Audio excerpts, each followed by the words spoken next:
Hi guys, আজকে চলে এলাম অ্যানাদার একটা ভিডিও নিয়ে। আচ্ছা, আমরা জানি সবাই যে বলিউডে যে সিনেমাগুলো হয়, মানে আমাদের কোনো না কোনো যুদ্ধ নিয়ে 1971, 1993, মানে যে কোনো ঘটনা নিয়ে, বর্ডার নিয়ে প্রচুর সিনেমা হয়েছে। 1971 যে যুদ্ধটা হয়েছিল সেটা নিয়ে বর্ডারের সিনেমাটা হয়েছিল।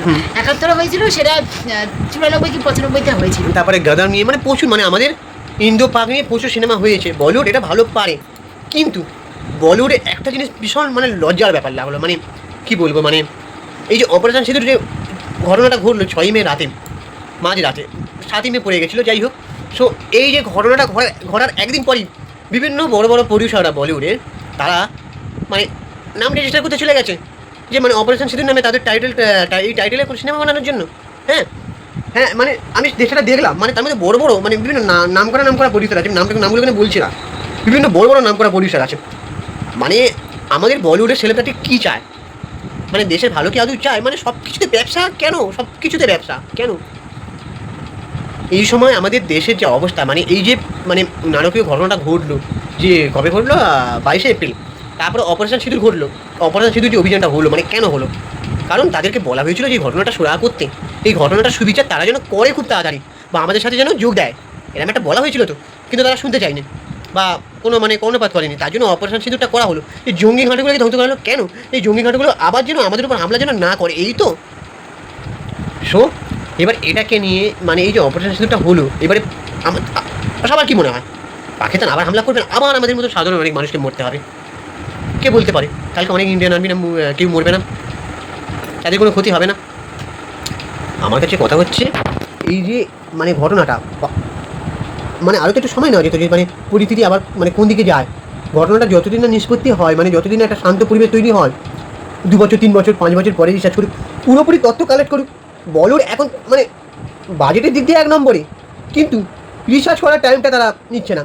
এই জন্যে আমরা যখন দেখি কোনো সিনেমা বেরোয়, মানে মানুষ গালাগালি করছে যে এতে পুরো তথ্য দেওয়া নেই, বা এই তথ্যের ইনফরমেশনটা ভুল। আরে বাবা, তথ্য কালেক্ট করার জন্য তারা সময় নিতে হবে, ভালোভাবে রিসার্চ করতে হবে, তাতে গালাগালি খেতে হবে যে এই তথ্যটা ভুল দিয়েছে, ওই তথ্যটা ভুল দিয়েছে। বলিউডের প্রচুর টাকা, ঠিক আছে, তারা এই নয় যে আজ একটা ঘটনা ঘটছে, নানাকি ঘটনা ঘটছে, আবার কালকে একটা সেইটা নিয়ে আমি আমার ব্যবসা করতে নেমে যাবো। মানে নাম লেখানোর জন্য তাড়াহুড়ো চলছে, মানে এই লাইন কম্পিটিশন চলছে। খুব বড় বড় শাড়ি পরিচালকরা তারা পর্যন্ত পিছনে চলে গেছে, মানে নাম রেজিস্টার করতে পারিনি টাইম মতন, মানে টাইটেল, ওই টাইটেলে। না না, সিনেমা বানাতেই পারে। আমি একটা সত্য ঘটনাকে তুলে ধরছি সাধারণ মানুষের এখানে, কিন্তু সেটা পুরোপুরি রিসার্চ না করে নয়। তারপরে তো বলবে যে না, আমরা তথ্য কালেক্ট করতে পারিনি, পারিনি, ভুল, ক্ষমা করো না, তাই না? তো এই আমার মতে বলিউডের ভাবা উচিত এত তাড়াহুড়ো না করে, এখন পরিবেশটা শান্ত যেন হয়, আর দেশের ভালো চেয়ে যেন তারা কিছু বার্তা দেয়, পোস্ট করে সবাই। বলিউডের যারা মানে শুধুমাত্র সব কিছুতে ব্যবসা না করাই ভালো। এই মধ্যে দেশের যে পরিস্থিতি সেটা নিয়ে ভাবা ভালো, দেশকে এগিয়ে নিয়ে যেতে হবে। আমাদের নেতাজি থাকলে কিন্তু দেশটা এমন তৈরি হতো না। যাই হোক, এইটাই বলার ছিল। বলিউড একটা নোংরা মানে দিকে চলে গেছে, সব ইউটিউবাররা রিভিউ করছে, বলিউড একটা নোংরা দিকে চলে গেছে। আজকে বলিউডে কোন সিনেমাটা খুব ভালো করছে? একমাত্র বলিউডে, মানে সাউথ যখন মানে টপে চলে আসতো, তখন বলিউড অনেকটা মানে পিছনে পড়ে গেছিলো। তখন শাহরুখ খান একমাত্র পাঠান জওয়ান দিয়ে ইন্ডাস্ট্রিকে জাগিয়ে তুলেছিল। তারপরে আর কি কেউ পারছে না। কয়েকটা সিনেমা এসছে, ভালো ব্যবসা করেছে ঠিকই, কিন্তু সেভাবে কি হচ্ছে না। বলিউডের এই তাড়াহুড়োটা বন্ধ করতে হবে। সবসময় সেন্টিমেন্টাল কিছু নিয়ে ক্ল্যাশ আপ করা, মানে এই যে অপারেশন সিঁদুর হচ্ছে, এটাকে নিয়ে ক্ল্যাশ আপ করবো যাতে ভালো ব্যবসা হয়, এই জিনিসটা বলিউডকে বন্ধ করতে হবে। ভালো ভালো কন্টেন্ট নিয়ে আসতে হবে, সময় দিতে হবে। আর মানে কি বলবো, মানে কালচারটাকে তুলে ধরতে হবে,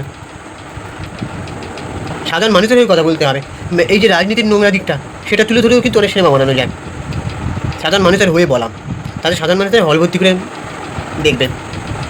যে বলিউডের এই নোংরা মানসিকতা এটা বন্ধ হোক, আর এই অপারেশন সিঁদুর এটা কতদূর কী যায় সেটা পর্যন্ত অপেক্ষা করা উচিত, ভালো করে রিসার্চ করে। তবে আর আমাদের দেশের উন্নতি হোক, এই দেশটা ভালোভাবে আগের মতো শান্তিভাবে বিরাজমান করুক, যেন মানে এই মানুষের মনে এই ভয়টা দূর হয়ে যায়, এটাই চাইব। আর লাস্টে একটাই কথা বলবো, তার আগে বলবো যে তোমরা চ্যানেলটাকে সাবস্ক্রাইব করে দাও, আর ভিডিওটা সরিয়ে দাও, তার কি ওপিনিয়ন জানাও। জয় হিন্দ, বন্দে মাতরম, মিলনে দাও। জয় হিন্দ, বন্দে মাতরম বলো। জয় হিন্দ, বন্দে মাতরম।